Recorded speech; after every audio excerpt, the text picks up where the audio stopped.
आज एक सुखद और ऐतिहासिक दिन है। भारतीय जनता पार्टी 2023 का विधानसभा प्रचंड बहुमत से जीती। जो कारण पता चले उसमें सबसे बड़ा कारण था लाडली बहना का प्रलोभन। जो 3,000 का वादा किया था, किसानों को 3100 और 2700 के दाम की बात कही थी, उसके कारण भारतीय जनता पार्टी को भारी बहुमत प्रदेश की जनता ने दिया। शिवराज जी के झूठे वादों को लोगों ने एक तरह से प्रतिसाद दिया। इसका असर ये हुआ कि भारतीय जनता पार्टी का जो लोकसभा का कैंपेनिंग चालू हुआ, अब की बार 400 पार, उसको लेकर भी मध्य प्रदेश की जनता में एक तरह से गहरी पेड़ बनाई और भारतीय जनता पार्टी के समर्थन में लोकसभा में जनता ने प्रतिसाद दिया मध्य प्रदेश के अंतर्गत। इस बीच में भारतीय जनता पार्टी के इस आतंक से डरे हुए कांग्रेस के लोग, जो विधायक पूर्व विधायक थे, उन्होंने भी, कई परिवार के लोगों ने भारतीय जनता पार्टी का दामन थामा। देश में पहली बार ऐसा हुआ कि पूरी सरकार, पूरे अधिकारी, कलेक्टर, कमिश्नर, पुलिस, खनिज अधिकारी, परिवहन अधिकारी सिर्फ एक काम में लगे कि किसके किसके कांग्रेस के नेता के क्या क्या लूप होल है, उनको भारतीय जनता पार्टी ज्वाइन कराना, उसके कागज निकालो, उस पर कार्रवाई करो और भारतीय जनता पार्टी के नेताओं को दो। तो रोज वो 2, 3, 4 लोगों का बीजेपी में पदार्पण करा रहे थे। ऐसे में ही रामनिवास रावत जी भी अपनी कॉलेज की लीज हो, भाइयों को आरटीओ में ले जाने की बात हो, पेट्रोल पंप की शुरुआत करने की बात हो, मार्केट एक उन्होंने बना रखा था वहाँ, उस मार्केट का अवैध मार्केट था असल में, वो है अभी, उसको भी बचाने की बात हो, या कई कारण हो, आई डोंट नो, पर ऐसे कई कारण से रामनिवास जी ने भी मंत्री पद को आत्मसात किया और अपनी सब प्रॉपर्टी बचाई।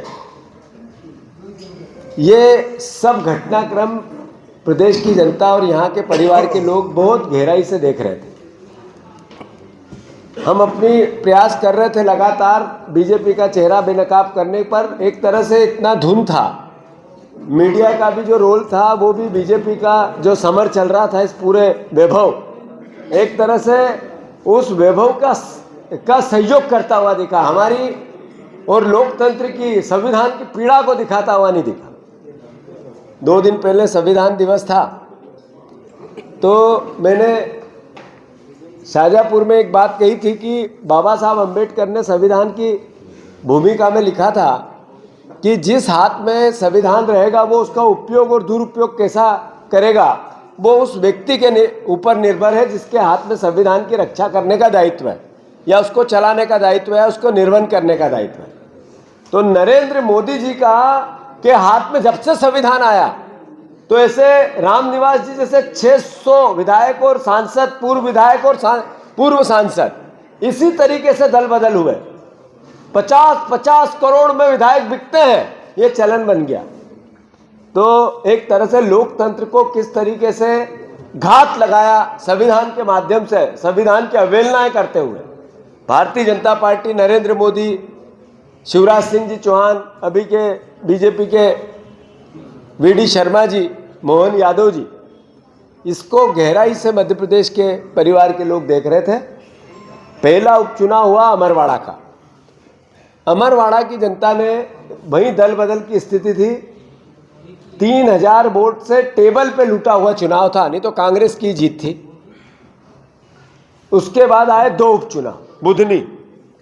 बुधनी का एक उपचुनाव में प्रदेशवासियों को आप सबके माध्यम से कहना चाहता हूं कि 1,46,000 वोट से लोकसभा में हम हारे थे। 1,46,000, मतलब लगभग 1,32,000 वोट कवर हुए। 1 लाख वोट कवर नहीं हुए, 1,32,000 लोगों ने अपने मत को बदला। कहाँ? जब 20 साल का मुख्यमंत्री था। यानी परिवर्तन 95 टाइम्स लोगों के मानसिकता में चेंज आया। बीजेपी से लोग थक गए, बीजेपी को हटाना चाहते हैं और बीजेपी को भी इसका आभास है। अगर आभास नहीं होता तो निर्मला सप्रे जी का इस्तीफा कराते।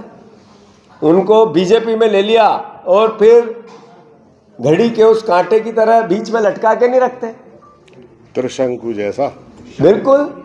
तो मैं फिर से मोहन यादव जी से आग्रह करता हूं, उनसे निवेदन करता हूं और उनको चुनौती देता हूं कि निर्मला सप्रे का इस्तीफा कराओ, रोक के क्यों रखे हो?